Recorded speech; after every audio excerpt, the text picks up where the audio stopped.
ปัญหาต้นทุนจมเป็นปัญหาที่บรรดาธุรกิจขนาดน้อยขนาดกลางและก็ธุรกิจขนาดใหญ่เนาะรวมไปถึงธุรกิจขนาดใหญ่ที่ว่ามักจะพบเจอกับปัญหานี้และก็เป็นปัญหาที่ค่อนข้างว่าหลีกเลี่ยงบ่ได้เนาะที่จะมาเจอกับปัญหานี้และหลายๆบริษัทมักจะเจอกับปัญหาที่ว่าต้นทุนจมที่มันมีขนาดเพิ่มขึ้น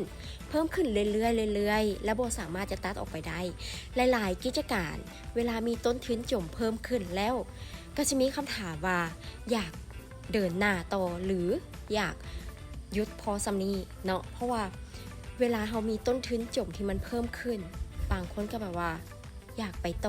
มีคำถามในใจว่าอยากไปโตหรืออยากจะพอสำนี้นะหลายๆคนว่าอยากเศร้าแต่ว่าคันเศร้าไปเขาก็เสียดายต้นทุนที่ว่าเขาลงทุนไปแล้วแต่เห็นแนวใดเมื่อต้นทุนที่เขาลงทุนไปแล้วมันบ่ก่อให้เกิดประโยชน์เนาะคำว่าต้นทุนจมบ่ได้เป็นเพียงแต่ว่าต้นทุนจมเท่านั้นมันยังก่อให้เกิดปัญหาหนี้สินตามมาอีกด้วยเฮ็ดให้มีต้นทุนเงินทุนที่ว่าเพิ่มสูงขึ้นและ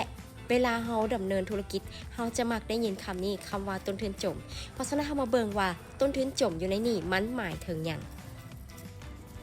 ต้นทุนจมเป็นต้นทุนที่ได้มีการใช้จ่ายออกไปแล้วเป็นต้นทุนที่เกิดขึ้นแล้วเราบ่สามารถที่จะดึงต้นทุนตนนี้มาช่วยในการสร้างกำไรให้กับกิจการหรือว่าธุรกิจของเราได้บางกรณีเนาะอาจจะสร้างกำไรได้แต่ต้องใช้ระยะเวลาที่ว่ายาวนานหลายหรือกรณีที่ว่ามันหนักกว่านั้นก็คือบ่สามารถที่จะดึงต้นทุนตรงนี้มาสร้างเป็นกำไรให้กับกิจการของเราได้เลยเนาะซึ่งมันเป็นสาเหตุให้หลายๆธุรกิจที่ประสบกับปัญหาต้นทุนจมนี้บ่สามารถที่จะดำเนินกิจการต่อไปได้แล้วเขายังสามารถเว้าได้อีกว่าต้นทุนจมบ่เป็นเพียงแต่ต้นทุนจมเท่านั้นเนาะมันยังไปเกี่ยวข้องกับเรื่องของค่าเสียโอกาสเป็นอย่างเขาจึงเว้าจังซั่นเนาะเนื่องจากว่าเวลาที่ว่าเขาเอาเงินของเขาไปลงทุนกับสิ่งใดสิ่งหนึ่งเขาก็จะเสียโอกาสใน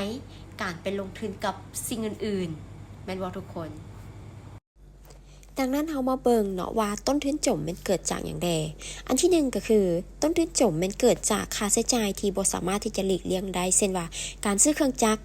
การก่อสร้างหรือต้นทุนการผลิตสินค้าเพื่อขายและอื่นๆเนาะแน่นอนว่าการลงทุนย่อมมีค่าใช้จ่ายเกิดขึ้นอยู่เสมอในกรณีที่ว่าต้นทุนจมมันถูกจ่ายไปกับการซื้อเครื่องจักรสร้างโรงงานอะไรอื่นๆเนาะแต่ว่าเราก็ต้องได้มาคิดคำนวณว่าเราซื้อเครื่องจักรไปเท่าใดแล้วก็ต้องใช้เวลาเท่าใดจึงจะได้ทุนคืนเนาะยิ่งใช้เวลาสั้นเท่าใดก็ยิ่งจะดีต่อกับกิจการเราเท่านั้นเนาะ2ก็คือเป็นความผิดพลาดที่เกิดขึ้นในการคาดคะเนหรือว่าการประมาณค่าใช้จ่ายเนาะซึ่งว่ายกตัวอย่างเช่นว่าในกรณีที่ว่าเป็นต้นทุนจมซึ่งว่ามันถูกจ่ายไปกับการผลิตสินค้าหากว่าสินค้ามีการผลิตซ่าเนาะเกิดปัญหาหรือว่า